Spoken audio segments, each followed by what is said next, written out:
sudut yang berkaitan dengan garis rentas lintang dan garis selari.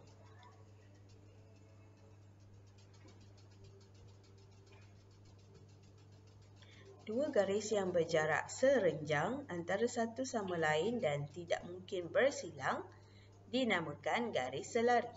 Garis pertama, garis kedua.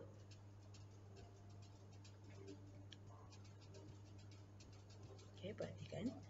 Satu garis lurus yang bersilang dengan dua atau lebih garis lurus dinamakan garis rentas lintang. Okey, kita ada garis lurus yang pertama, kedua. Okey, contoh. Okey, kita nak kenal pasti garis selari dan garis rentas lintang.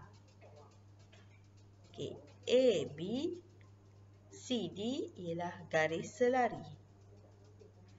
E, F ialah garis rentas lintang. Okey, contoh seterusnya.